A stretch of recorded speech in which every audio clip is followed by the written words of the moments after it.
जय हिंद जनरल साहब, बहुत बहुत स्वागत है आपका। जय हिंद अंजू। नमस्कार। नमस्कार सर। सर, राहुल गांधी ने अभी जो लेटेस्ट बयान दिया है कि आरएसएस के लोग पैरामिलिट्री फोर्सेस में घुस गए हैं, सेना में घुस गए हैं, इस स्टेटमेंट को कैसे देखा जाए? सर, वो एलओपी है। किसी भी देश का एलओपी अपनी सेना के बारे में इस तरह की विचारधारा नहीं रखता होगा जैसी राहुल गांधी रखते हैं। देखिए, इसके पहले आपके प्रश्न का उत्तर दूं, मैं ये बताना चाहता हूं, फंडामेंटल प्रिंसिपल है, भारतीय सेना किसी राजनीतिक दल की सेना नहीं है। भारतीय सेना भारत के संविधान की सेना है। एक सैनिक की मात्र एक पहचान है, nation first, service before self. उसकी राजनीतिक पसंद निजी हो सकती है अंजू।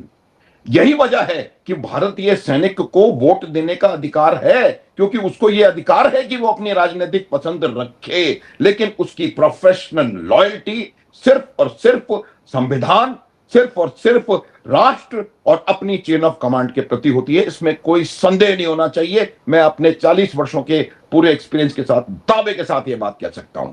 पहली बात। दूसरी बात, ये जो स्टेटमेंट्स हैं, ये तमाम स्टेटमेंट इसलिए होते हैं क्योंकि वो हर वो चीज जो उनको लगता है, राहुल गांधी को, कि वो सत्ता के पक्ष के किसी तरह से उनको उनके तरफ जा सकती है या उसका लाभ मिल सकता है इलेक्शन में, उसका ऑपोजिशन करना, ये उनका काम है। और यही वजह, देखिए अंजू, एक बात सबको क्लियरली पता होनी चाहिए, किसी भी सरकार ने, चाहे वो कांग्रेस की रही हो या मिलीजुली सरकार रही हो, नेहरू जी के समय की बात है या राजीव के समय की बात है, किसी भी सरकार ने सेना पर प्रश्न चिन्ह आज तक नहीं लगाया था। ये सिर्फ और सिर्फ आज की कांग्रेस की जो लीडरशिप है उसी ने, और न केवल वो, उन्होंने और भी अपने विरोधियों को कुछ अपने साथ मिला करके और उन्होंने सेना के ऊपर प्रश्न चिन्ह लगाने का प्रयास किया है, क्योंकि उनको लगता है कि सेना के प्रदर्शन की वजह से, चाहे वो सर्जिकल स्ट्राइक हो, चाहे वो बालाकोट एयर स्ट्राइक हो, चाहे वो सिंदूर हो, उससे कहीं ना कहीं राजनीतिक लाभ उनको लगता है कि नरेंद्र मोदी को या किसी को मिलने की संभावना है। इसलिए उसको काउंटर करने के लिए वो हमेशा से सेना के ऊपर प्रश्न चिन्ह लगाते हैं। इस प्रकार का एक इल्जाम। पहली बात तो आप मुझे ये बताएं कि क्या आरएसएस की विचारधारा से कुछ अपने आप को सहमत रखने वाले लोग क्या भारत विरोधी हैं? क्या आरएसएस कोई इस प्रकार की विचारधारा फैला रहा है जो कि किसी एक चीज के विरोध में है? नहीं। आरएसएस के लोग भी, मेरा मानना है, भारतीय हैं और वो यही कर रहे हैं। भारत माता की बात करते हैं, वो राष्ट्र की बात करते हैं, राष्ट्र प्रथम की बात करते हैं। ऐसा इस चीज के ऊपर प्रश्न चिन्ह लगाना और इस चीज को एक एक धार्मिक एंगल देकर के वोट बैंक को साधने का प्रयास करना, मुझे लगता है एक बहुत ही ज्यादा गलत और बहुत ही ज्यादा खतरनाक प्रयास हो सकता है। और इस तरीके से यूनिफॉर्म्ड फोर्सेस, आर्म्ड फोर्सेस के ऊपर किसी राजनीतिक विचारधारा का हावी होने का आक्षेप लगाना बहुत गलत होता है।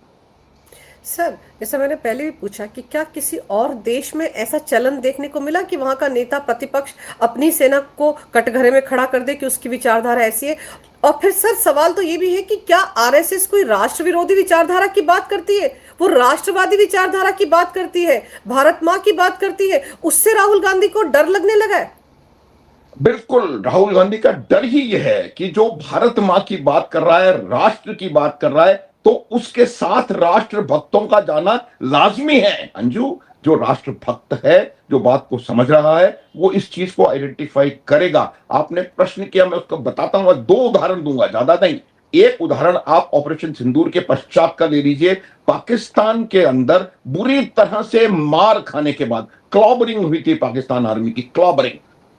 उसके बाद भी पूरा पाकिस्तान विजय जश्न में डूब गया था, चाहे पक्ष हो, चाहे विपक्ष हो, चाहे विचारधारा वाला हो, चाहे सुन्नी हो, शिया हो, कोई भी हो, हर एक पाकिस्तानी की एक आवाज थी। उसके विपरीत भारतवर्ष में हमारे अपने लोग, इनके तरीके के लोग, वो राफेल की गिनती करवा रहे थे, कितने लोग मर गए उसकी गिनती करवा रहे थे, कहां पिट गई सेना उसकी गिनती करवा रहे थे। पृथ्वीराज चव्हाण कहते हैं पहले दिन ही भारतीय सेना हार के पिट के आ गई थी। कोई राय साहब है, अजय राय, वो कहते हैं कि भाई राफेल का चित्र बनाते हैं। तो एक दूसरा उदाहरण मैं देता हूं, इजराइल। आज आप देखिए, इजराइल पूरी तरह से युद्ध में लगा हुआ है, बहुत नुकसान हो रहा है इजराइल को। इजराइल की पॉलिसीज भी कुछ शायद क्वेश्चनेबल हैं आज की तारीख में, लेकिन हर एक व्यक्ति का, चाहे वो पक्ष हो, विपक्ष हो और कोई हो, एक मत है, और वो मत है जो इजराइल के हित में है, वो उनका मत है।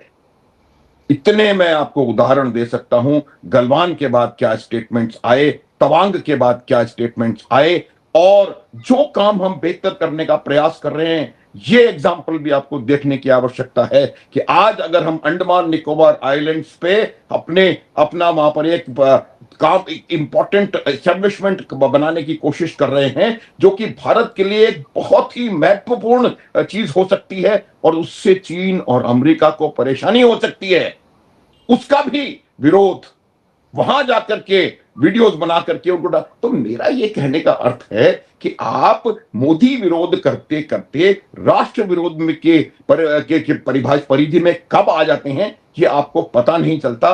और उनका उद्देश्य मात्र एक है कि किसी भी वो चीज जिससे कि उन्हें लगता है कि विरोधियों को या जो सत्ता पक्ष है उसको लाभ मिल सकता है, उसका विरोध करना उनका एक काम करने का तरीका बन गया है। मेरा यही कहना है कि आप किसी भी प्रकार से सेना का जो बेसिक स्ट्रक्चर है उस पर कृपया हमला ना करें, क्योंकि सेना के ऊपर अगर इस प्रकार से इसको जोड़ा जाएगा चीजों से जो कि गलत है, वो मुझे लगता है डेरोगेटरी और काउंटर प्रोडक्टिव हो सकता है।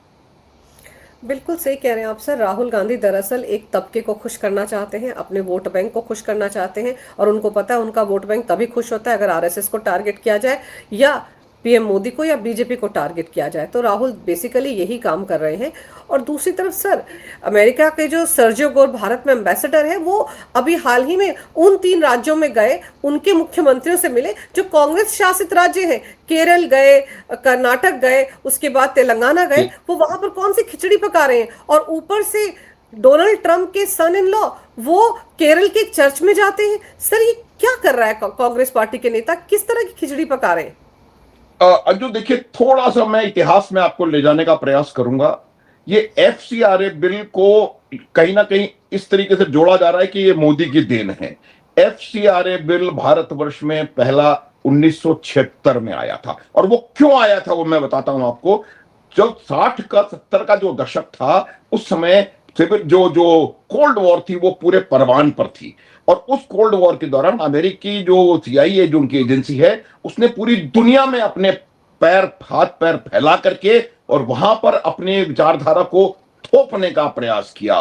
तो जब इंदिरा गांधी चुनाव जीत करके आई, तब उनको ऐसा महसूस हुआ कि ये जो विदेशी फंड आ रहा है, वो विदेशी फंडिंग का प्रयोग विपक्षी उम्मीदवारों ने शायद इलेक्शन में किया। तो इस चीज को काउंटर करने के लिए आप देखिए, जो चीज आज ये लोग उठा रहे हैं उसको मैं बता रहा हूं, इसको काउंटर करने के लिए 1976 में फॉरेन ये जो एफसीआरए का बिल पहली बार लाया गया था, और उसका उद्देश्य सिर्फ यही था कि जो विदेशों से पैसा आना कोई गलत बात नहीं है, एनजीओ होना कोई गलत बात नहीं है, एनजीओ का भारत में सामाजिक समाज में और सामाजिक कार्यों में बढ़ चढ़ के हिस्सा लेना कोई गलत बात नहीं है, लेकिन उसका पैसे का दुरुपयोग गलत बात है। उस पैसे से आप विचारधारा को परिवर्तित करें, धर्मांतरण के बीच में अगर आप चलें, अगर कोई कर रहा है तो वो गलत बात, और उसका रेगुलेशन होना जरूरी है। उसका मिसयूज, बेसिकली मिसयूज नहीं होना चाहिए। इस वजह से 1976 में ये पहली बार बिल आया। उसके बाद समय समय पर थोड़े बहुत अमेंडमेंट्स होते रहे। मेजर अमेंडमेंट आया 2010 में। 2010 में भी सरकार मनमोहन सिंह जी की थी, कांग्रेस की सरकार थी। उस समय भी अमेरिका का जो इंटरफेरेंस था वो नजर आ रहा था। तमिलनाडु के एक गांव में, जहां पर रूस की मदद से हम एक न्यूक्लियर पावर प्लांट बना रहे थे, उसमें कुछ प्रदर्शनों को लेकर के उसके अंदर उन्होंने कोई प्रश्न चिन्ह लगाने का प्रयास किया। ये अमेरिका की इसमें भी चाल थी। तब मनमोहन सिंह जी ने कहा था कि ये बहुत गलत बात है, और उसके खिलाफ 2010 में कुछ अमेंडमेंट्स लाए गए थे। तो 2010 के अमेंडमेंट्स हैं, हमको सबको पता है कि किस तरीके से कौन कौन किन किन लोगों को उन्होंने एग्जम्प्ट किया था कि कोई जो पॉलिटिकल पार्टी है, पॉलिटिकल लीडर है या जो सरकारी काम में व्यस्त वो लोग नहीं ले सकते। और इसमें काफी चीजें ऐड करी गई थी। देखिए पहले क्या होता था कि लोग ये जो पैसा आता था उस पैसे को, उसमें उनको एक चीज थी, 50% उनको एडमिनिस्ट्रेटिव खर्चे के लिमिट थी बना के रखी हुई थी। अब उसमें क्या करते थे, आपके पास लकी $20 लाख आ गए, $10 लाख आपने किसी और काम में इस्तेमाल कर लिया और उसको एडमिनिस्ट्रेटिव खर्चों में दिखा दिया। तो मेरा कहने का अर्थ ये, मैं छोटे एग्जाम्पल दे रहा हूं, बहुत लंबी पूरी बात इसकी बता सकता हूं मैं, लेकिन उसका क्या होता था कि उस पैसे का दुरुपयोग होता था।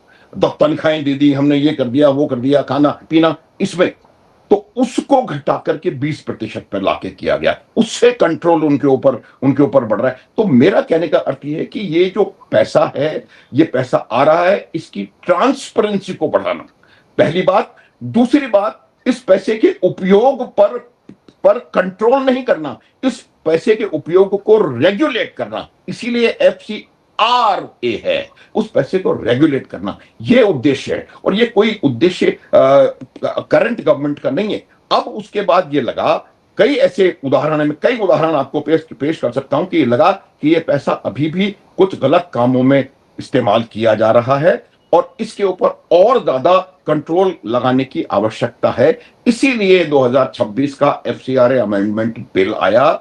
इस FCRA अमेंडमेंट बिल में कोई किसी के ऊपर कंट्रोल नहीं कर रहे हैं, जैसा कि शशि थरूर ने स्टेटमेंट दिया है कि ये कंट्रोल करने के लिए नहीं है, ये रेगुलेट करने के लिए है, ट्रांसपेरेंसी लाने के लिए है। और जिसका डायरेक्ट असर पड़ने वाला है अमेरिका या विदेशी फंडों के ऊपर। इसीलिए आप देखिए, जो इसकी क्रिटिसिज्म यहां हो रहा है, उससे ज्यादा क्रिटिसिज्म अमेरिका में हो रहा है और भी कई विदेशों में इस क्रिटिसिज्म हो रहा है। उनके एक मेंबर ऑफ पार्लियामेंट ने यहां तक कहा है कि इसका असर भारत और अमेरिका की रिलेशनशिप भी पड़ सकता है।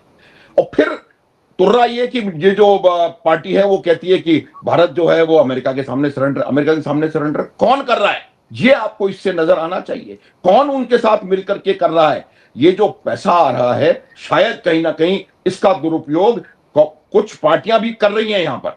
और वो जो पैसा विदेशों से आ रहा है, इसी वजह से आप देखेंगे कि अमेरिका के लोग बहाना रखेंगे कि इन्वेस्टमेंट का क्या करना है, ये करना है। और वो सरजीत गौर साहब हैं, वो सारे कांग्रेस शासित प्रदेशों में जा रहे हैं। न केवल कांग्रेस शासित प्रदेश, केरलम का जो डेमोग्राफिक कन्फ्लुएंस है वो भी आप देखिए, आपको पूरा पता पड़ेगा कि किस प्रकार से एक पर्टिकुलर विचारधारा और एक पर्टिकुलर सोच को कहीं ना कहीं आगे बढ़ा रहे हैं। मैं एक चीज बिल्कुल क्लियर बता देना चाह रहा हूं कि इस पैसे में से काफी पैसा कुछ पार्टियों के पास जा रहा था, क्योंकि यही ओरिजिनल बात थी कि पैसा पॉलिटिकल पार्टीज के पास आ रहा है 1976, रिमेंबर दैट। अच्छा, उसके बाद काफी अटेम्प्ट शायद धर्मांतरण की ओर इशारा करते हैं। और वो धर्मांतरण उन देशों में, उन प्रदेशों में हो रहा है, उत्तर पूर्वी राज्यों में खास करके, शायद केरलम में। तो ये चीज भी देखने की जरूरत है, इसमें साठ गांठ देखने की आवश्यकता है। तो ये पूरा का पूरा जो अर्थ वहां से आ रहा है, उस अर्थ को सही प्रकार से रेगुलेट करना। जिस चीज के लिए वो पैसा आ रहा है, पैसा आने की मनाही नहीं है, जिस चीज के लिए वो पैसा आ रहा है उस चीज में उस पैसे को लगाना, ट्रांसपेरेंसी को बढ़ाना और उससे क्रिएट किए गए एसेट्स अगर वो लावारिस होंगे तो उनके ऊपर कंट्रोल करना। वो भी सिर्फ उस समय तक जब तक आपका रजिस्ट्रेशन रिन्यू नहीं हो गया या दोबारा रजिस्ट्रेशन नहीं हो गया। तो मुझे नहीं लगता कि इसमें कोई भी गड़बड़ है, लेकिन जिस प्रकार से चीजें उभर करके सामने आ रही हैं उससे कहीं और साठ गांठ की दुर्गंध मुझे लगता है कहीं ना कहीं आती हुई नजर आ रही है। और वो पैसा जो बाहर से आ रहा है वो आना बंद या कम हो जाएगा। इस वजह से इसका विरोध हो रहा है। ये विरोध भी इंजीनियर्ड है अंजू, विरोध भी इंजीनियर्ड है। इसमें कई ताकतें बाहर की हैं और सिर्फ हम अमेरिका की बात कर रहे हैं। इसमें आप देखिएगा कि किस प्रकार से पाकिस्तान का भी और ISI का भी इसमें इन्फ्लुएंस है। और वो भी नहीं चाहते कि ये जो टेरर फंडिंग हो रही थी उनके माध्यम से इसी प्रकार के, इसी तरीके से वो भी इस FCRA के आने के बाद बहुत ज्यादा और ज्यादा ऑलरेडी कंट्रोल हो गया और ज्यादा कंट्रोल होगी। तो मेरा यह मानना है कि इस चीज को समझना पड़ेगा और इस चीज को रोकने की आवश्यकता है। और ये जो एफसीआरए अमेंडमेंट हो रहा है, ये जी। भारतीय सुरक्षा और एकता के लिए बहुत बहुत आवश्यक है। आज तक तो यही सुना था कि दबे छुपी जुबान से कि कांग्रेस पार्टी कहीं ना कहीं अमेरिका के इशारों पर चलती है, जॉर्ज सोरोस का पैसा आता है वहां से, सब कुछ सुनते थे। लेकिन पहली बार इतने खुलकर आए हैं, वो भी तब जब हमारा विदेश मंत्रालय दो टूक सुना चुका है अमेरिका को कि ये हमारा अंदरूनी मामला है, इसमें किसी की दखलंदाजी हम बर्दाश्त नहीं करेंगे। लेकिन इसके बावजूद अमेरिका जिस तरह के स्टेटमेंट दे रहा है, उसके सेनेटर जो जो बातें बोल रहे हैं, उनके साथ खड़े हैं कांग्रेसी। बिल्कुल बिल्कुल, आप सही कह रहे हैं। देखिए, इसकी वजह है, बिल्कुल साधारण सी वजह है, क्योंकि उनको अभी लग रहा है कि ये एक अच्छा मौका है। कुछ दबाव किन्हीं कारणों से सरकार के ऊपर पड़ा हुआ है, और जिसके पीछे और भी बड़ी साजिश है, जो हमारी ट्रेड डील होने वाली है। जिस प्रकार से हम अमेरिका, देखिए, अमेरिका की सिर्फ स्टेट की बात नहीं करिए, अमेरिका के जो नॉन स्टेट एक्टर्स हैं, जो जॉर्ज सोरोस जैसे लोग हैं, जो कि नहीं चाहते कि भारतवर्ष किसी प्रकार से निर्बाध रूप से आगे बढ़ता चला जाए, वो भी इसमें पूरी तरह से शामिल हैं। और उनको ये अच्छा अवसर नजर आ रहा है इसमें, कि इस अवसर का लाभ उठा करके वो एक अपना पॉलिटिकल माइलेज, राजनीतिक लाभ इसमें से निकाल सकते हैं। ये मेरा मानना है कि बहुत ज्यादा खतरनाक भारत की राष्ट्रीय सुरक्षा के लिए हो सकता है। एक बात मैं आपको बताना चाहता हूं कि कितने भी कोई प्रयास कर ले, इस चीज को रोकना और भारतीय हित के खिलाफ कोई भी काम ना होने देना, ये आज की सुदृढ़ और सशक्त नेतृत्व का उद्देश्य है, और वो इस उद्देश्य की पालना करेंगे। आप कितना भी प्रयास कर लीजिए, आपका ये प्रयास सफल होने वाला नहीं है। सर, एक तरफ भारत समेत 5 राष्ट्रों पर 100% टैरिफ लगाने का ऐलान करता है, सदन में वहां पास हो जाता है बिल अमेरिका में, और जेडी वेंस पीएम मोदी से बात करते हैं। ऊपर से कांग्रेस पार्टी की ये साजिशें, कैसे देखा जाए इस पूरे मामले को? क्या ये माना जाए कि अमेरिका भारत पर ये 100% टैरिफ लगाने की जो बात कर रहा है, वो सिर्फ और सिर्फ एक प्रेशर टैक्टिक है ताकि भारत एफसीआरए अमेंडमेंट बिल से पीछे हट जाए? हो सकता है। मैं आपको बताता हूं कि जो अभी जो जिस जिस बिल की हम बात कर रहे हैं, वो अभी पूरी तरह से पारित नहीं हुआ है। वो बिल सीनेट से क्लियर हुआ है। लेकिन एक बात नोटिस करने की जरूरत है कि सेनेट से जो वो बिल क्लियर हुआ है, उसको जबरदस्त ओवरवेलमिंग मेजोरिटी मिली है, अर्थात दोनों पार्टी के, दोनों विचारधाराओं के लोग उसके समर्थन में हैं। यही बात है कि जब राष्ट्र के हित की बात होती है, चाहे वो अमेरिका हो, चाहे इजराइल हो, चाहे पाकिस्तान हो, पूरा देश इकट्ठा होता है, पक्ष विपक्ष इकट्ठा होता है। सिर्फ हमारे लोग हैं जो कि इकट्ठा होने के लिए होने में राजी नहीं है। अब ये सेनेट से पास हुआ है, उसके बाद ये हाउस ऑफ रिप्रेजेंटेटिव्स में जाएगा, वहां पास होगा, उसके बाद राष्ट्रपति का अनुमोदन होगा, और उसके बाद प्रोविजन ये है कि जो लोग रूस से ऊर्जा का आयात कर रहे हैं, उन पर 100% तक आप टैरिफ लगा सकते हैं। लेकिन उस टैरिफ के खिलाफ अमेरिका में भी बहुत सारी आवाजें हैं, और ये टैरिफ लगाया नहीं गया अभी तक भारत के ऊपर, लगाया जा सकता है। तो मेरा मानना यह है कि ये जो बिल है, वो भारत के विरोध में नहीं है, ये बिल रूस के खिलाफ है। और रूस को जो भी उनको लग रहा है कि इस प्रकार से मदद कर पा रहा है, जिससे कि रूस की अर्थव्यवस्था को संबल मिल रहा है, उसके खिलाफ ये बिल बनाया गया है। दुनिया जानती है कि भारत रूस से काफी मात्रा में कच्चे तेल का आयात कर रहा है, उससे रूस को पैसे मिल रहे हैं। तो इस वजह से हो सकता है अमेरिका हमारे ऊपर कोशिश कर रहा हो इस प्रकार से दबाव बनाने का। लेकिन टाइमिंग टाइमिंग बहुत इंपॉर्टेंट है। और जो आप कह रही हैं कि टाइमिंग एफसीआरए के जो 2-3 दिन हमारे पार्लियामेंट के सेशन के बचे हुए हैं, उसमें एफसीआरए लाया जा रहा है, उस समय दबाव बनाने के हेतु ये बिल क्लियर कर दिया हो, ये हो सकता है। लेकिन ये बिल रूस विरोधी है, ना कि भारत विरोधी। दबाव बनाने का प्रयास, यस। सर, तो ये नैरेटिव भी तो कांग्रेस की तरफ से ही घड़ा जा रहा है ना कि ये बिल भारत विरोधी है। देखिए, फिर उनकी वही बात आ जाती है ना कि भारत तो बिछ गया अमेरिका के सामने। राहुल गांधी कहते हैं पीएम कॉम्प्रोमाइज्ड है। तो ये सारी बातें, और उसके बाद कह रहे हैं कि देखिए अब तो 100% टैरिफ भी भारत पर लग रहा है। ये भी बहुत बड़ी नाकामी है मोदी सरकार की। तो ये पुरानी सारी बातें गिनने लग जाते हैं ना। कोई ये नहीं जानता है सर कि अभी तक हमारी ट्रेड डील उनके सामने, उनके साथ क्यों नहीं हो पा रही है। सिर्फ इसलिए नहीं हो पा रही क्योंकि बहुत सारे सेक्टर जो मोदी सरकार नहीं खोलना चाहती, डेयरी प्रोडक्ट्स के लिए नहीं खोलना चाहती, एग्रीकल्चर सेक्टर नहीं खोलना चाहते अमेरिका के लिए, इसलिए नहीं हो पा रही है। लेकिन अब तो इनको एक और हथियार मिल गया ना कि देखिए अमेरिका भारत पर 100% टैरिफ लगा रहा है। देखिए ये इनको इनको हथियार मिला है, ये हथियार मेरे हिसाब से हथियार नहीं है, इनको लग रहा है कि ये हथियार उनको मिल गया है।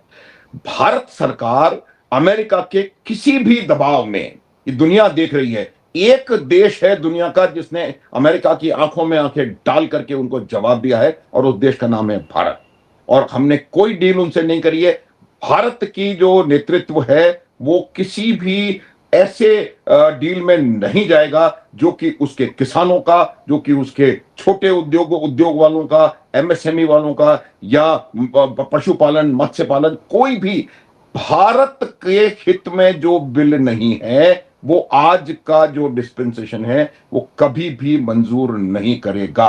अब जहां तक कॉम्प्रोमाइज का सवाल है, कॉम्प्रोमाइज कौन अभी दिखाई दे रहा है? वो कॉम्प्रोमाइज दिखाई दे रहे हैं एलओपी, क्योंकि जिस प्रकार के जो भी हमने उदाहरण अभी तक देखे हैं उन तमाम उदाहरणों में जो चीन या पाकिस्तान या अमेरिका के साथ खड़ा हुआ नजर आ रहा है वो है, ना कि भारत सरकार। जो उनके सामने बिछा हुआ नजर आ रहा है वो है, ना कि भारत सरकार। तो मेरा ये मानना है कि भारत सरकार ने एक बहुत अच्छा स्टैंड लिया हुआ है, और पूरा ये बिल्कुल सही है कि भारत किसी भी प्रकार का कोई भी ऐसा डील नहीं करेगा जो कि भारत के किसानों, भारत के छोटे व्यापारियों के और भारत के हित के खिलाफ हो। और यही वजह है कि इतने महीनों से वो डील जो है वो अधर में लटकी हुई है। लेकिन भारत ने कोई कॉम्प्रोमाइज मुझे नहीं लगता कहीं भी किया है, अपना स्टैंड है। भारत की विदेश नीति बहुत सुदृढ़ है और बिल्कुल सही जगह पर कायम है, और इसको मुझे लगता है कि ये भारत की ताकत का एक द्योतक है। बिल्कुल सर, राष्ट्रहित में सरकार फैसले ले रही है, राष्ट्रहित में ही एफसीआरए बिल लाया जा रहा है। लेकिन राहुल गांधी जहां भी राष्ट्रहित होता है वहां पर कहीं ना कहीं दूसरे पाले में खड़े नजर आते हैं, सवाल उठाते नजर आते हैं। लेकिन यही चीजें कांग्रेस समझ नहीं रही है। राहुल गांधी की यही हरकतें उनको हर चुनाव पर भारी पड़ रही हैं। आपने सर समय निकाला, बहुत विस्तार से इस विषय पर बहुत अहम जानकारी मेरे दर्शकों को दी। आपका बहुत बहुत धन्यवाद। नमस्कार। भारत माता की जय। वंदे मातरम। जय हिंद। जय हिंद, जय भारत। जय भारत।